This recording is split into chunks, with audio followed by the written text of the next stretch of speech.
하나님 들으십니다. 하나님 들으시고 또 하나님의 그 귀하신 뜻을 우리 주님께서 남김없이 이루어 주십니다. 성실하신 주님, 신실하신 주님께서 오늘 이 시간 우리와 함께 하시니 우리의 삶의 구석구석 어느 것 하나 남기지 않으시고 사랑으로 새롭게 하시며 또 일으켜 세우실 줄 믿습니다. 이러면 곤란합니다. 그렇게 일으켜 세워주실 줄 믿습니다. 아멘. 아멘. 아멘.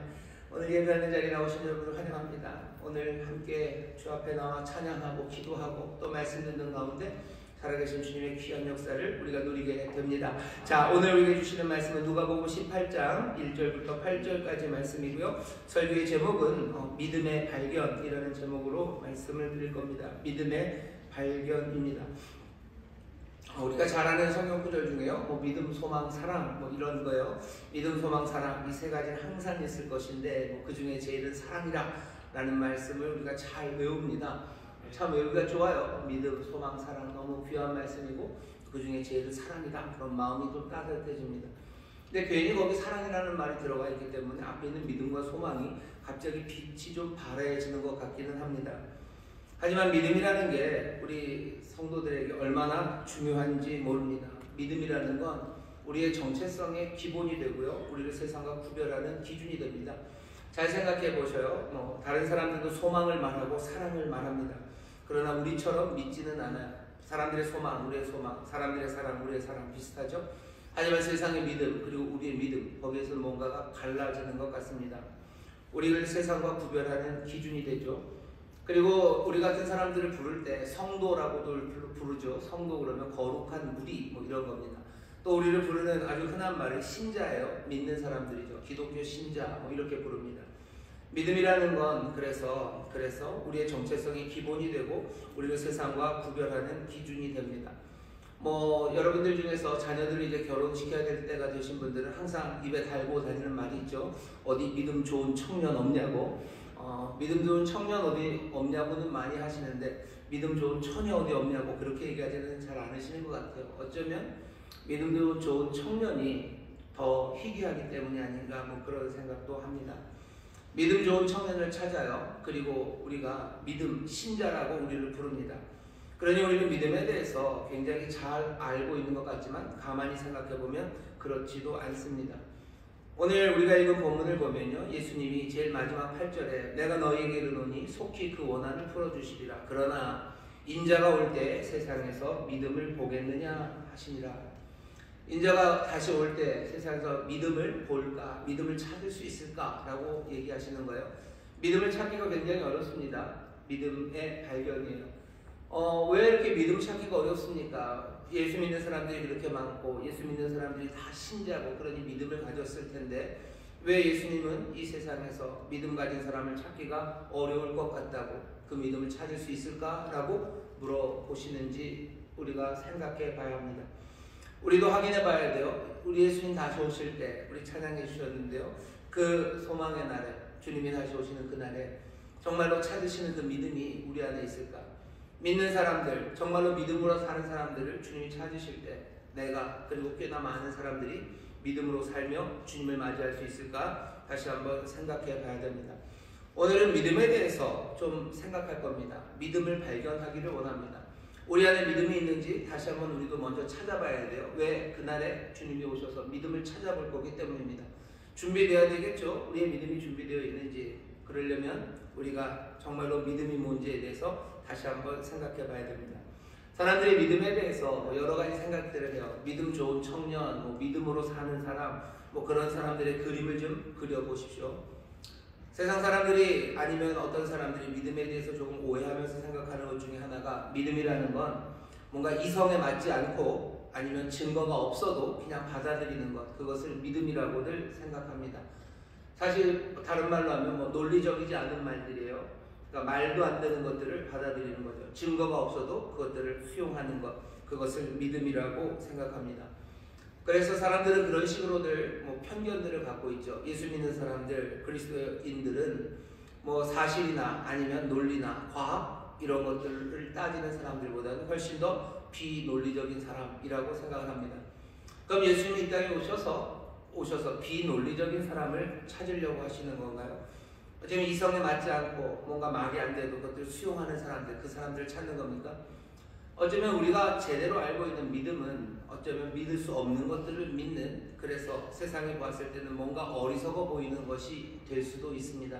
하지만 그렇다고 해서 믿음의 정의가 믿지 못할 것, 비합리적인 것을 받아들이는 것, 그것은 아닙니다. 왜냐하면 믿음 말고도 비합리적인 것을 받아들이는 사람들이 많아요. UFO가 있고, 진짜 있나요? UFO가 있는 걸 믿는 사람, 그 사람은 믿음이 있는 사람입니까? 또 믿음에 대해서 생각하는 것 중에 오해하는 것 하나는요, 뭔가 믿음이라는 것, 추상적인 것, 아니면 신비한 것, 일상과 관련 없는 것, 뭐 그런 것들에 대한 여러 질문들, 그리고 그 질문에 대해서 뭐 답이 있고 그 답에 동의하는 사람들, 그 사람들이 믿음이 있는 사람들이라고 생각하는 겁니다. 뭐 이런 거죠.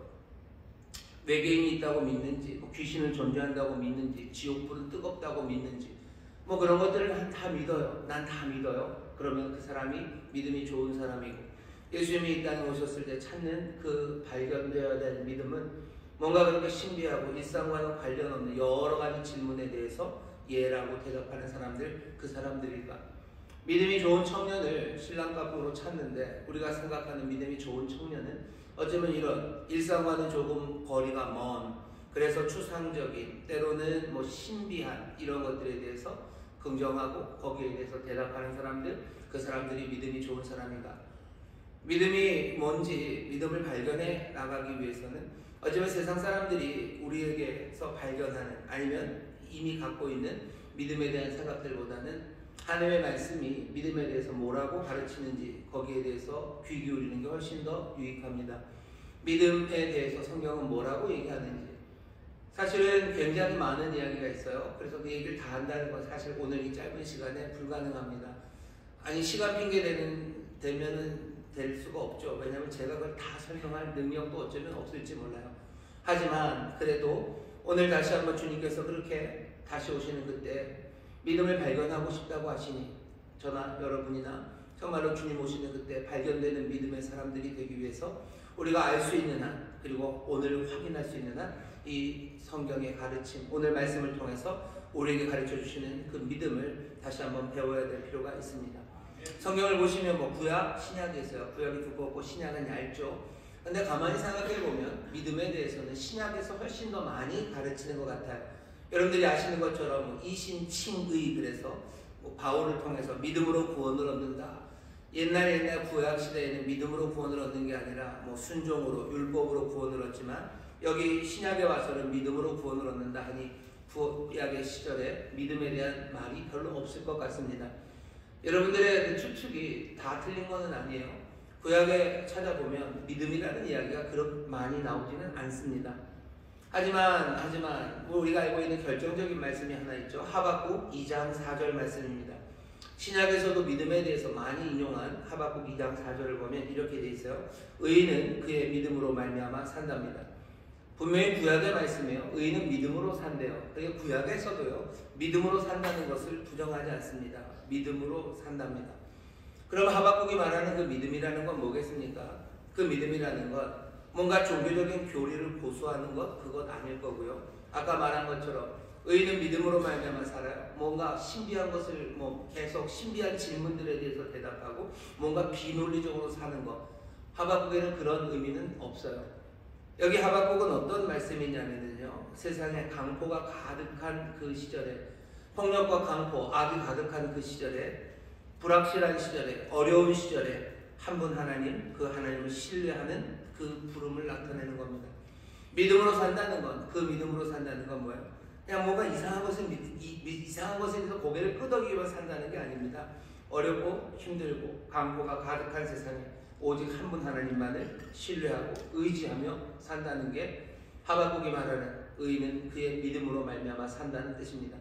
그러니까 구약에서도 그래요. 뭔가 하나님을 신뢰하는 거죠. 구약에 따르면 그래서 믿음이라는 건 하나님, 그 언약 안에서 자기의 하나님이 되시고, 또 그들은 하나님의 백성이 된 그 사람들이 자기들의 하나님, 그 여호와 하나님 앞에 헌신하는 것. 헌신하며 자기의 전 존재입니다. 내 마음과 생각과 힘, 모든 것들을 다해서 그분을 의지하고 신뢰하는 것, 그것이 믿음입니다. 이미 아는 것 같은데요. 예, 그러면 여러분들 잘 아셨어요. 믿음이라는 건 하나님 앞에 전적으로 내 모든 것을 가지고 신뢰하는 겁니다. 근데 어떻게 신뢰합니까? 어떻게 신뢰합니까? 어떻게 믿고 살아갑니까? 그 신뢰하는 방법들을 구약이 길게 써놨죠. 모세오경이라고 말하는 창세기, 출애굽기, 레위기, 민수기, 신명기 그 5개를 적어도 유대인들은 모세오경, 토라라고 부르면서요. 그것이 하나님을 전적으로 믿으며 사는 방법이에요. 어떻게 신뢰합니까? 신뢰하는 방법을 하나하나 적어놓은 것, 그 안내서가 모세오경입니다. 사람들은 믿음으로 주를 신뢰하며 그 말씀대로 살아갑니다. 하지만 이 신뢰하는 방법들이요, 자기들이 생각하는 옳은 것, 좋은 것, 그리고 합당하고 생각하는 것과 충돌하기가 십상입니다. 하나님은 이스라엘에게, 그 백성들에게요, 모세오경을 통해서 뭔가 용서에 대해서 알려주셔요. 회복에 대해서 알려주셔요. 그리고 살아가는 거룩한 길에 대해서 알려주셔요. 그게 여호와를 신뢰하고 정말로 믿음으로 살아가는 그 길인데, 그게 좋지 않아요. 그게 자기들에게 옳은 것 같지 않아요. 합당하지 않은 것 같습니다. 예를 들면 7년이 안식년이 되면 모든 빚을 탕감해 줍니다. 그게 좋지 않아요. 내가 돈을 빌려줬는데 내가 그 돈을 받아야 되는데 7년이 돼서도 못 갚으면 그것들을 다 탕감해 준다고요? 내게 좋겠습니까? 좋지도 않아요. 좋지 않을 뿐만 아니라 옳아 보이지도 않아요. 그게 옳습니까? 옳지 않죠. 받아야 되는 게 옳은 것 같죠. 하나님의 길, 그 신뢰하며 나가는 길이 내게 좋지도 않고 내게 옳지도 않습니다. 그러니 내게 전혀 합당하지 않다고 생각하게 되죠. 그러면 그 신뢰하는 방법과 부딪힙니다. 그것들이 부딪힐 때 믿음으로 산다는 건 어떤 겁니까? 그 부딪히는 가운데서도 위험을 감수하며 여전히 부딪혀도 하나님을 신뢰하는 거예요. 여전히 거기에 소망을 두는 겁니다. 그러면서 살아가는 것, 그것이 믿음으로 살아가는 일입니다. 구약 성경 전체가 그러면 믿음으로 살아가는 거예요. 모세오경이라는 앞에 그 5권이 정말로 어떻게 신뢰하며 믿음으로 살아가는 방법들을 얘기하고 있죠. 유대인들이 성경을 나누는, 구약 성경을 나누는 방법은요, 타나크, 그래서 셋으로 나눕니다. 앞에 모세오경은 신뢰하는 길이에요. 그 다음에 나오는 느비임, 그러면 이건 선지서입니다. 선지서 안에는 역사서들이 있어요. 여호수아, 사무엘, 그 다음에 열왕기서, 이런 역사서도 다 선지서예요. 그리고 우리가 잘 아는 이사야, 에스겔, 그리고 예레미야, 그 뒤에 있는 선지서들 12개 작은 것, 그게 다 느비임 선지서입니다. 선지서는 뭐예요? 믿음으로 살아가면서, 아니 어쩌면 믿음으로 살지 못하면서 하나님의 믿음으로 살아가는 사람들에게 어찌하고 또 믿음으로 살아가지 못하는 사람들에게 어찌했는지에 대한 그 역사의 이야기들이 기록되어 있는 겁니다. 그 뒤에 나오는 건 뭐예요? 그 뒤에 세 번째 타나크의 키어가 뭡니까? 케투빔이에요. 이거 그냥 성문서, 거룩한 여러 가지 책들입니다. 시편, 욥기, 잠언 이런 것들이요. 룻기 이런 겁니다. 그 얘기들은 뭐예요? 사람들 고민하는 거죠. 믿음으로 살아간다는 게 뭔지에 대한 그 고민들, 거기서 나오는 찬송들, 그 믿음으로 살아가기 위한 지혜들, 그것들을 모아놓은 책이 그 케투빔이에요. 그러면 성경 전체가, 구약은 다 뭡니까? 믿음으로 살아가는 거예요. 믿음으로 살아갑니다. 하나님만을 신뢰하며 살아갑니다.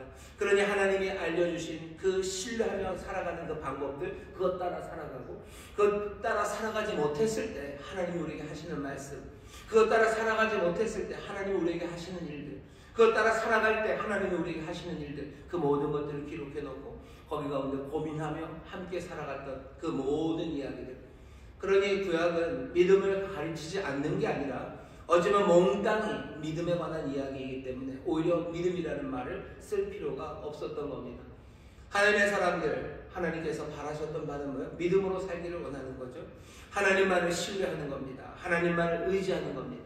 온 마음으로, 온 정성으로, 온 힘으로 주님이 가르치시고 하나님이 가르치신 그 길을 걸어가는 것, 그냥 그게 믿음으로 살아가는 겁니다. 믿음이 좋다는 게 이제 뭔지 좀 생각이 감이 잡혀. 믿음이 좋다는 건 뭔가 비합리적을 믿는 것. 믿음에는 그런 면이 나타날 겁니다. 하지만 비합리적인 것을 믿는 게 믿음은 아니에요.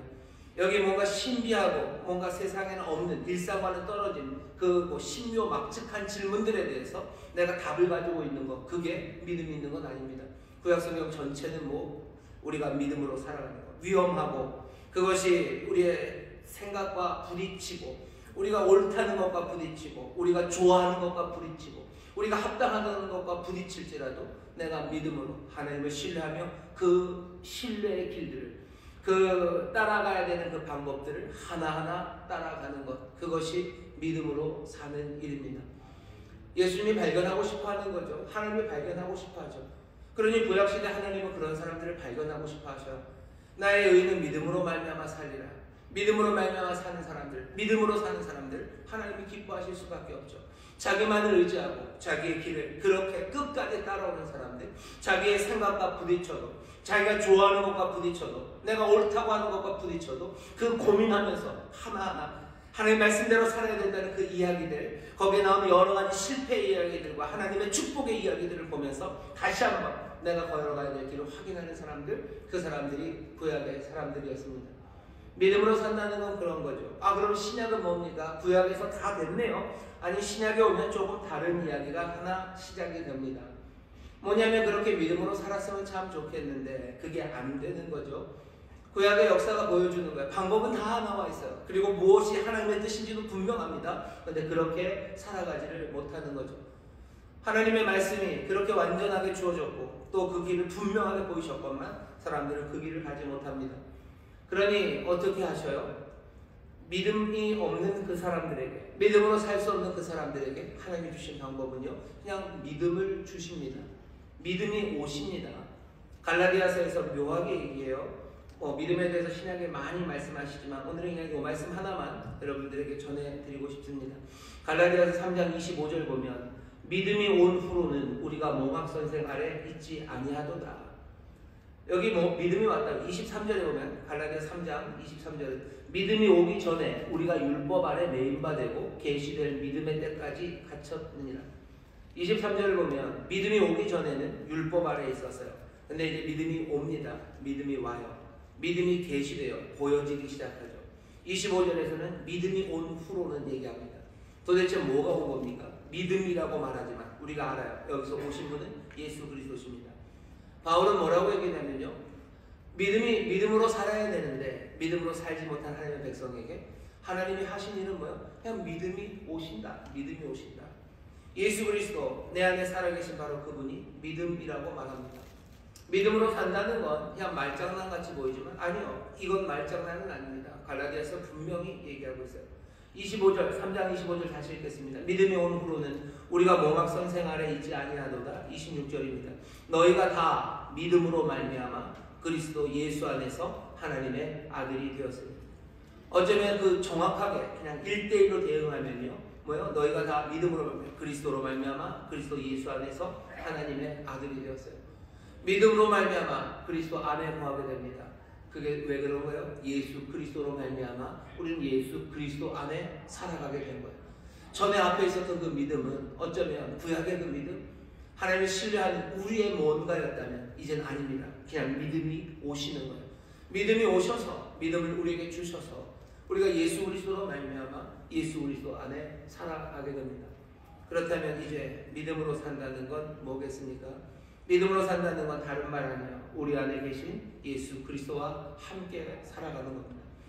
내 안에 계신 예수 그리스도와 함께 살아가는 거예요. 왜? 그가 없으면 이제 우리는 아무것도 아닙니다. 내가 십자가에서 그리스도와 함께 죽었어요. 그러니 내 안에 사는 건 내가 아니에요. 내 안에 사는 건 그리스도, 나는 그리스도로 살아가는 겁니다. 믿음으로 산다는 것, 내가 예수 그리스도 내 안에 있는 그분과 살아가는 거죠. 예를 들면 그런 겁니다. 나는 이제 더 이상 심장이 없어요. 나는 이제 더 이상 폐가 없어요. 그럼 어떻게 삽니까? 인공 심폐기 갖다 붙여야 되는 거죠. 내가 그리스도가 죽었기 때문에 내 안에 있는 심장도 내 폐도 이제 내가 아닙니다. 나는 그 인공 심폐기와 함께 나는 살아갈 거예요.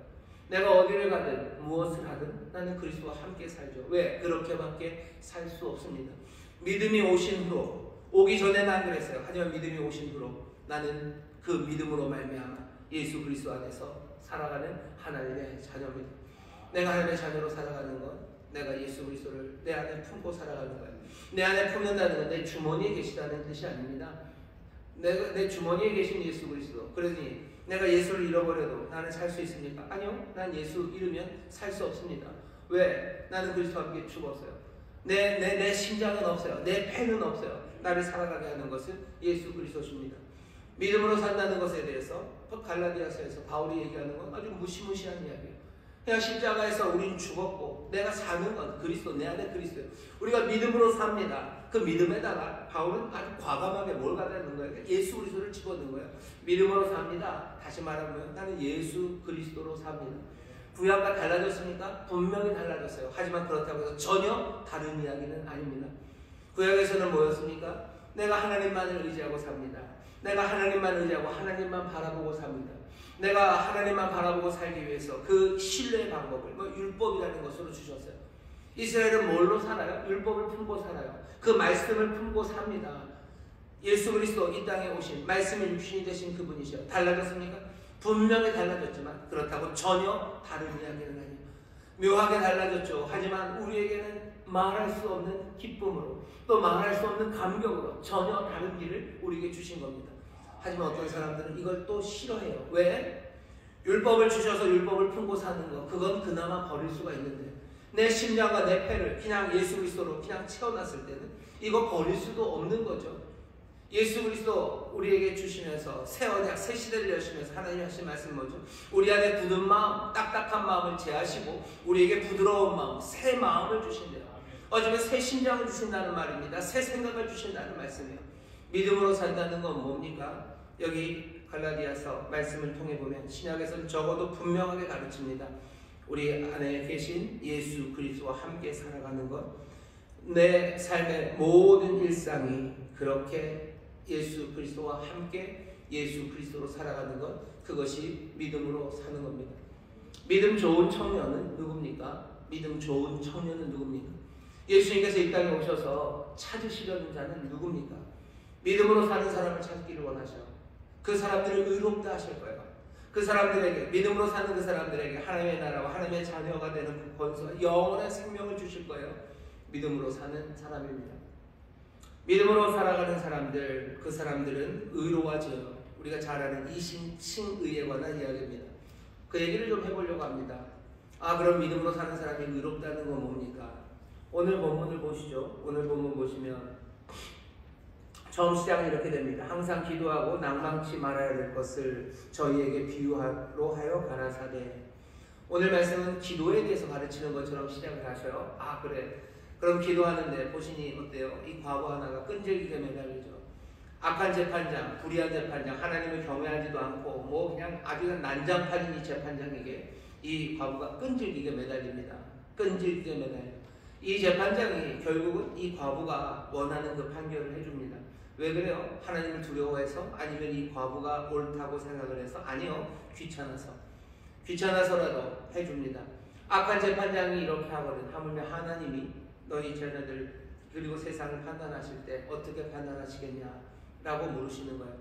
그러니 그 다음에 결론은 어떻게 내리면 됩니까? 너희들 기도할 때 낭망하지 말고 끝까지 구해라. 그냥 그렇게 결론을 내시면 돼요. 그런데 오늘 본문을 보면 마지막 결론이 내가 너희에게로는 속히 그 원한을 풀어주시리라. 그러나 인자가 올 때에 세상에서 믿음을 보겠느냐 하시니라. 결론의 끝이 조금 이상합니다. 그죠? 그냥 기도를 가르치시는 거면 아주 그냥 깨끗하게 그냥 기도로 마치시면 돼요. 기도할 때 포기하지 말아라. 하나님 선하신 분, 하늘 아버지는 좋으신 분이다. 그러니 자녀들이 열심히 구하면 반드시 주신다. 악한 자라도 자녀에게 좋은 걸로 줄 줄 알거든. 하물며 하늘에 계신 너희 아버지가 보냐. 딱 이렇게 마무리하면 제일 스무스합니다. 그런데 오늘 말씀은 조금 달라요. 믿음을 보겠냐라고 얘기를 하십니다. 믿음을 보겠냐. 오늘 이 말씀을 보면 이 여인이 한 일을 보셔요. 이 여인이 한 일은 뭡니까? 다른 거 아무것도 안 해요. 그냥 이 재판장에게만 가서 매달립니다. 재판장에게만 가서 매달려요. 하나님 앞에 재판장 되시는 그 완전하신 그분 한 분 앞에 완전히 고정되는 것. 어쩌면 예수님은 믿음에 대해서 좀 설명하시려고 하시는 것 같아요. 이 여인은 믿음에 있는 여인입니다. 이 여인이 뭐 했는데요? 이 여인이 뭘 했습니까? 끈질기게 매달렸습니까? 어쩌면 그 전에 끈질기게 누구한테 매달립니까? 재판장에게 매달립니다. 이 여인은 다른 거 하면 안 됩니까? 하다가 좀 안 되면 내 삶을 이 재판장 말고 다른 데서도 내 삶을 뭔가 회복할 수 있는 다른 길이 있겠죠. 재판장에게 뭔가 의지하는 게 아니라 다른 것 의지하고 그것 말고도 내 삶에 뭔가 억울한 게 있는지 모르겠어요. 뭐 그 원수가 도대체 뭘 했는지도 모르겠어요. 하지만 이 여인은요, 답답할 정도로 누구에게? 이 재판장에게만 매달립니다. 안 되면 하다가 안 되면 원수에게 가서 뭐라도 하면 되는 거 아닙니까? 원수의 집 유리창이라도 깨고, 그죠? 아니면 원수 인형 만들어 놓고 뭐 찌르기라도 하고 뭐 저주하고 뭐 안 돼. 너무 폭력적인가요? 가서 그냥 불이라도 확 질러버리고, 아니면 그래 내가 니보다 더 잘 돼서 복수를 하겠다 뭐 이러면 되는 거 아닌가요? 아니요. 근데 이 여인은 그런 거 아무것도 안 해요. 아무것도 안 하고 재판장에게만 옵니다. 하나님께만 온전히 고정되는 겁니다. 왜? 하나님이 우리의 삶에 모든 의미를 부여하시고 하나님이 우리에게 가장 좋은 것이 되시고 하나님 우리의 삶의 모든 해결책이 되심을 이 여인은 믿고 있는 거예요. 믿음이 뭔지에 대해서 예수님 말씀하시는 거죠. 이 여인에게는 의지할 때 다른 아무것도 없습니다. 여러분 답답하시죠? 이 여인? 왜 이 여인이 이 말도 안 되는 재판장에 그렇게 매달립니까? 왜 여기만 매달립니까? 왜 여기만 매달립니까? 다른 거 있지 않습니까? 아니요. 이 여인은 그런 거 없습니다. 의지할 다른 어떤 것도 없어요. 구해야 되는데 어디 딴 데 가서 구하지 않아요. 찾아야 되는데 어디 딴 데 가서 찾지 않아요. 문을 두드려야 되는데 이 문 저 문 두드리며 사는 것 아닙니다. 그냥 딱 여기 하나예요. 이것 하나예요. 이 양반 하나예요. 이분 하나예요. 그게 내 삶의 모든 것들이 다 거기 고정된 사람입니다. 그러니 믿음이라는 건 얼마나 모험적인 삶입니까? 삶을 사는 데 있어서 이거보다 더 모험적인 방식이 있습니까? 그러니 이 길을 택하는 사람들은 거의 없어요. 예수님이 그러니 물으시는 거죠. 내가 다시 올 때, 인자가 올 때 믿음을 볼 수 있을까? 내가 이런 믿음을 볼 수 있을까? 오직 하나님께만, 오직 하나님께만 내 모든 것들을 다 걸고 살아가는 사람들, 오직 하나님만을 신뢰하며 살아가는 사람들, 그 길이 우리의 삶에서 좋지 않고 옳지 않고 타당하지 않고 합당하지 않을 때라도 오직 그분만을 바라보며 그 모든 위험을 감수하고 소망으로 그리고 기대를 거기다 걸고 살아가는 사람, 그 사람을 볼 수 있을까라고 물으시는 겁니다. 믿음이라는 게 뭔지 조금씩 보이기 시작해요. 믿음이라는 게 뭔가 비합리적이라는 얘기가 아니에요. 믿음이라는 게 뭔가 추상적이고 뭐 영적이고 신령하고 뭔가 알 수 없는 일상과 떨어진 이상한 질문들에 다 고개를 끄덕이는 것, 그게 믿음이 좋은 사람이 아닌 것 같습니다. 믿음을 예수님이 발견하고 싶어 하셔요. 우리 안에도 이 믿음이 발견돼야 되겠죠. 그냥 오직 한 문만을 두드리는 사람이요, 오직 한 군데서만 구하는 사람이요, 오직 한 군데서만 찾는 사람입니다. 그 사람을 볼 수 있을까? 오늘 우리가 읽은 이 본문 18장을 보면요, 여기는 어떤 자리입니까? 이건 재판장이에요. 재판의 자리입니다. 재판장, 이 의롭지 못한 재판장이 5절에 보면 내가 그 원한을 풀어준대요. 원한을 풀어주겠다라고 얘기를 합니다. 원한을 풀어주겠다는 얘기는 이 재판에서 이 과부의 손을 들어주겠다는 거죠. 과부의 손을 들어준다는 건 과부가 의롭다고 말하는 겁니다. 과부의 정당성을 인정해 주는 겁니다. 이 당시 유대인의 법정에서는요, 판사, 재판장이 있어요. 재판하는 사람이 있고요. 그리고 사람들은 민사건이 됐건 형사건이 됐건 다 재판장 앞에 가져옵니다. 그러면 항상 재판장에서는 둘이 있는 거예요. 둘이 있죠. 이쪽에 뭔가를 가져온 사람, 그리고 거기 재판을 당하는 사람 둘이 있습니다. 누구의 편을 들어주냐? 그것이 재판장이 하는 결정이에요. 재판장이 이 사람이 옳다 하면 이 사람은 정당성이 인정되는 겁니다. 이 입장을 지지한다는 거죠. 이 사람을 두둔한다는 거죠. 칭의라는 말이 justification, 칭의라는 말은 그냥 그런 의미입니다. 이 사람이 옳다고 재판장이 판정하는 거예요. 우리가 이심칭의라는 말 많이 해요. 믿음으로 의롭다함을 얻습니다. 우리가 의롭다함을 얻는 것, 그 재판정에서 어떤 재판정이겠습니까? 우리가 생각하는 궁극적인 재판정은 그날에 주께서 이 땅에 다시 오셔서 이 모든 것들을 판단하시는 그때 누가 의로운지, 누가 정당한지, 누가 제대로 잘 살았는지를 확인하실 거예요. 무엇로 확인하십니까? 무엇로 확인하십니까? 오늘 본문 보면 여기 믿음이에요. 미리 그 믿음이 있는지를 알고 싶죠. 예수님 오셔서 뭐 보고 계시겠다는 거예요? 이 여인의 이 믿음을 보겠다는 겁니다. 하나님만 의지하고 살았나? 내가 다른 거 구하지 않고 그분만을 신뢰하고. 맹목적입니까? 그렇지 않아요. 구약에서도 하나님을 신뢰한다, 하나님만 신뢰하는 그들에게 하나님은 신뢰하는 방법을 주셨어요. 그것이 우리의 마음에 들지 않고 우리의 생각과는 다를지라도 분명히 그 길을 주시며 그렇게 하나님을 찾으라고 하셨어요. 믿음의 사람들이라는 건 하나님을 신뢰한다고 해서 중구난방으로 살아가는 사람들 아닙니다. 그 하나님만 신뢰하고 하나님이 우리에게 보이시는 그 신뢰하는 길들을 그 길을 따라가는 거죠. 신약에 오면 달라집니까? 아까도 아니요. 믿음으로 산다는 건 뭡니까? 예수 그리스도. 내가 내 안에 계신 예수 그리스도와 함께 살아가는 거예요. 내 심장, 내 폐는 이제 더 이상 없어요. 내 안에 살아계신 그분은 그냥 침묵하시는 분이십니까? 모든 것들을 다 내려놓고 그냥 네가 알아서 해라 라는 분이셔요? 아니요. 내 안에 계신 이는, 내 안에 살아계시는 이는요, 이분은 길이셔요. 이분은 진리셔요. 이분은 생명이셔요. 이분이 어찌 살아야 될지 우리에게 계속해서 말씀하십니다. 어쩌면 구약에 신뢰하는 방식으로 살아갈 그 방법들, 그 가이드라인이 모세 오경에서 주어졌다면 이제는 그것과 비교할 수 없는 여기 참된 진리와 생명이 우리 안에서 심장으로 뛰고 있는 거죠. 그러니 믿음으로 사는 사람들 오직 한 길, 예수 그리스도와 함께 그리스도의 그 길을, 그리스도의 그 인도하심을 따라가는 사람들, 그 사람들이 믿음으로 살아가는 사람들입니다. 마지막 날에 주님이 재판하시는 그 재판정에서 누구를 의롭다고 하실까요? 누구의 편을 드십니까? 악한 재판장이라도 그런데 의로운 재판장은 당연히 이 믿음을 보실 겁니다. 우리의 삶에 뭔가 업적을 평가한다고 하지 않으셔. 우리의 삶에서 내가 이루어놓은 뭔가 그거라고 얘기하지 않으셔. 믿음을 모를까? 믿음을 발견하길 원하시는 거죠.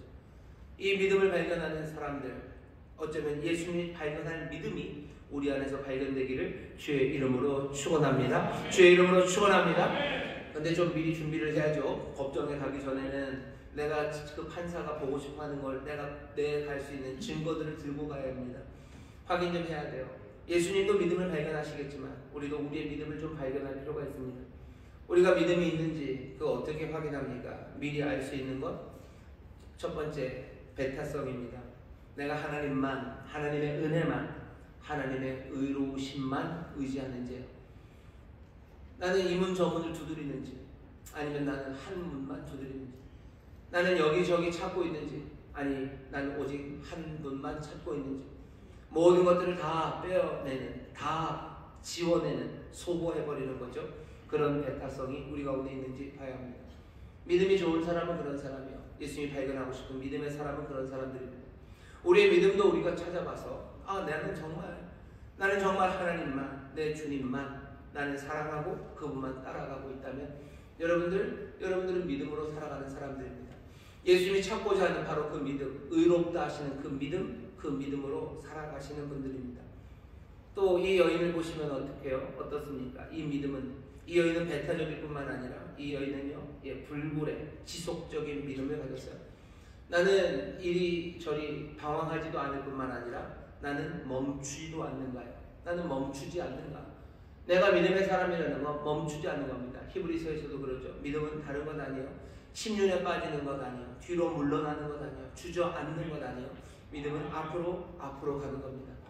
내가 가는 길이 험해도, 내가 가는 길, 갈 곳을 몰라도 내가 오직 그분 한 분만 바라보면서요, 아주 배타적으로 그분만 바라보며 지속적으로 불굴의 의지로 가는 사람들, 그 사람들이 믿음입니다.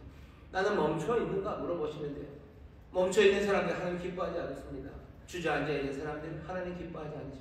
하나님이 우리 주님 오실 때 찾고자 하는 그 믿음은요, 주저앉아 있는 사람들 아니라 걷고 있는 사람들입니다. 주님이 이 땅에 언제 오실지 몰라요. 하지만 주님 오실 때 정말로 주저앉아 있는 내가 아니라 믿음으로 걷는 나를 발견하게 되기를 주의 이름으로 축원합니다. 그렇게 되기를 소망합니다. 믿음은 배타적이고, 그리고 믿음은 움직여갑니다. 또 믿음은 어떻게 확인되냐면요, 좀 세상에서 어리석어 보입니다. 믿음은 어리석어 보여요. 왜 어리석어 보이냐면 두 가지쯤이겠죠. 하나는 세상과는 다른 길을 가기 때문입니다. 바울도 얘기합니다. 십자가의 도가 우리에게는 하나님의 능력이 되지만 헬라인들, 세상에 구원받지 못하는 사람들에게는 어리석어 보인다고. 왜 어리석어 보이죠? 그냥 문화적인 가치, 그 가치에 반하기 때문입니다. 십자가의 도, 우리는 십자가의 도를 사랑해요.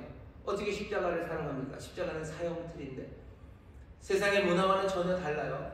우리는 십자가를 사랑해요. 사람들은 십자가를 미워하고, 아니 십자가를 저주합니다. 그리고 십자가를 외면해요. 하지만 우리는 그것들을 사랑하죠. 우리가 믿음으로 살아갈 때 우리는 우리의 이웃이 판단할 때는 말도 안 되는 어리석은 판단들을 합니다. 예는 참 많습니다. 야고보서 2장 같은 데 보면요. 2장 2절부터 4절에 제가 잠깐 읽어볼까요? 야고보서 2장 2절부터 4절 보면 이런 말씀이 있습니다. 만일 너희 회당에 금과 낙지를 끼고 아름다운 옷을 입은 사람이 들어오고 또 더러운 옷을 입은 가난한 사람이 들어올 때 너희가 아름다운 옷을 입은 자를 돌아보아 가로되 여기 좋은 자리에 앉으소서 하고 또 가난한 자에게 이르되 너는 거기 섰든지 내 발등상 아래 앉으라 하면 너희끼리 서로 구별하며 악한 생각으로 판단하는 자가 되는 것이 아니냐. 믿음으로 살아가는 사람들은 어떻게 하는 거예요? 여기 야고보가 말하는 바는 뭡니까? 평등하게 공평하게 대하라는 거죠. 하지만 이건 우리가 생각하는 것 아니 우리의 문화와는 전혀 다릅니다. 이렇게 했다간 바보 소리들은 어리석은 사람이죠. 뭔가 훌륭하고 내 삶을 좀 일으켜 세울 수 있는 사람, 내 삶에 유익이 될 만한 사람들, 그 사람들과 어울리고 그 사람들에게 잘해주고 그게 훨씬 더 세상의 문화와 합당해요. 하지만 믿음의 사람들은 그렇게 하지 않습니다. 왜? 구약식으로 말하면 하나님의 법이 하나님을 신뢰하며 살아가는 방식이 그렇게 가르치지 않아요. 예수 그리스도가 신약에 와서 믿음으로 산다는 건 내 안에 있는 그리스도와 함께 사는 건데 내 안에 있는 그리스도가 그렇게 가르치지 않으셔요. 내 안에 있는 그리스도가 내 심장을 그런 방식으로 뛰게 하지 않으셔요. 우리가 압니다. 마태복음 25장에 보면 예수님이 심판하시죠. 심판하시는 그 자리, 의로움을 정하시는 그 자리에서 어떻게 정하십니까? 마태복음 25장 40절 보면 지극히 작은 자 그 사람에게 한 것 그것이 나에게 한 것이고 그 사람에게 하지 않은 것 그것이 나에게 하지 않은 거랍니다. 믿음으로 살아간다는 것 그것은 어쩌면 세상이 볼 땐 어리석어 보이는 결정이에요. 하지만 그 어리석어 보이는 결정을 말씀드렸죠. 끊임없이 배타적으로 멈춤 없이 하는 사람들 그 사람들이 믿음의 사람들입니다. 계속해서 그렇게 할 거예요. 계속해서 그렇게 할 겁니다. 나는 믿음으로 그렇게 할 겁니다. 세상은 잘 나가는 사람들이랑 친구 되라고 얘기하고 그렇게 하는 게 좋은 거라고 씩 웃으면서 얘기하지만 믿음의 사람들은 아니요. 끝까지 그렇게 하지 않을 겁니다. 지극히 작은 자에게 하는 것이 나에게 하는 것이라는 그 말씀 그거 하나 믿고 그 문을 두드려요. 그것을 찾아요. 그리고 그것을 구합니다. 거기서 포기하지 않아요. 멈추지 않아요. 그것 말고 다른 이야기들에 배타적으로 그 길을 걸어가는 사람들 그 사람들이 믿음으로 살아가는 사람들 믿음으로 살아가는 사람들은 세상에서 어리석어 보일 겁니다. 어리석어 보이는 모든 것이 믿음은 아니에요. 하지만 분명히 믿음으로 사는 것은 세상에서 어리석어 보이는 길입니다. 그렇게 이해하시는데요. 누렇다고 다 금은 아닙니다. 하지만 금은 분명히 누렇죠. 어리석어 보이는 게 다 믿음은 아니에요. 하지만 믿음은 분명히 어리석어 보입니다. 왜? 세상의 문화와는 전혀 다른 길을 걸어가기 때문이에요. 또 왜 그렇죠? 왜 어리석어 보입니까? 불가능한 일을 가능하다고 생각하기 때문입니다. 로마서 4장에 보면 아브라함이 자기를 고백해요. 내 몸이 죽은 몸 같았을 때 아브라함의 몸이 죽은 몸 같죠. 나이 100살에 무슨 아이를 낳습니까? 하지만 4장 20절 로마서 보면 믿음으로 견고하여져서 하나님께 영광을 돌립니다. 믿음으로 견고하여져서 하나님께 영광을 돌려요. 이건 약간 19금입니다. 사라가 무슨 그냥 갑자기 성령으로 잉태된 거 아니에요. 아브라함의 자식입니다. 아브라함의 자식을 어떻게 낳겠습니까? 우리가 다 알아요. 다 알아요. 100세 된 아브라함은 믿음으로 사람들은 웃고 불가능하다고 생각하는 그 일을 아브라함은 하는 거예요. 합니다. 한 번에 아이가 생겼는지 그랬으면 좋겠습니다. 하지만 아브라함은 어떻게 한 거예요? 세상 사람들은 불가능하다고 생각했던 그 일들을 하나씩 믿음으로 해나갑니다. 그러니 세상은 어리석다고 하겠죠. 하지만 믿음은 이 일들, 불가능한 일들을 하게 만드는 겁니다. 생각할 수 없는 것들을 생각하게 해요. 누가 약한 자가 강하다고 생각합니까? 하지만 믿음은 그렇게 생각하게 합니다. 믿을 수 없는 것을 믿게 해요. 생명이 죽음에서 나온다고 누가 믿습니까? 그래도 우리는 믿음으로 모든 생명이 죽음에서 나온다고 믿어요. 불가능한 일을 항합니다. 예수의 이름으로 정말로 죄인들의 용서를 선언하며 자신의 힘으로 할 수 없는 그 일들을 하나하나 해 나가는 것. 그러니 세상은 어리석다고 하겠죠. 하지만 그것이 예수님이 발견하고 싶어하는 믿음이고 또 우리가 우리에게서 발견해야 되는 믿음입니다. 믿음은 결국은 사랑과 섬김으로 나타날 겁니다. 사랑과 섬김, 사랑이 되지 못하는 것, 그것은 믿음이 아니에요. 왜냐하면 아까도 말씀드렸죠. 그 믿음으로 산다는 건 하나님만을 신뢰하는 건데 하나님을 신뢰하는 그 길을 누가? 하나님이 알려주셨어요.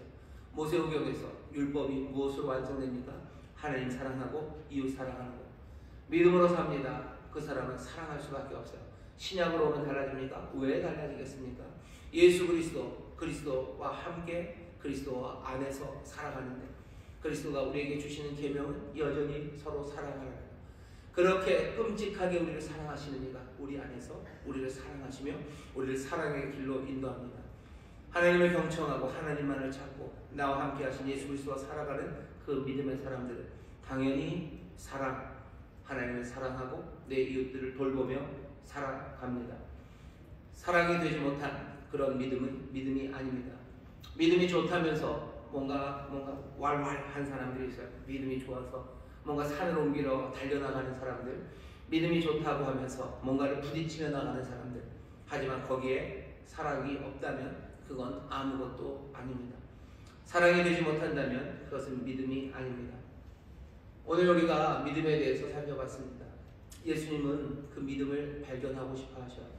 정말 우리의 삶, 그 마지막 그 시간에 우리가 믿음으로 살아왔음을 확인하고 싶어 하시고 그런 사람들을 찾고 싶어 하십니다. 그러면 믿음이 뭔지 우리에게 알려주시죠. 이 믿음의 삶은 복된 삶입니까? 마지막에 우리의 정당성을 인정받을 거예요. 우리가 고난, 핍박, 세상 사람들의 조롱, 어쩌면 우리 자신의 의심까지라도 있었을지라도 우리는 어떻게 해요? 믿음으로 살아가는 겁니다. 고민 많아도 그랬죠. 아까 고민이 많고 이게 옳지 않은 것 같고 좋지 않고 부딪혀도 믿음으로 산다는 것, 그 모든 위험을 감수하면서 뭐 하는 거예요? 희망과 소망으로 앞으로 나가는 겁니다.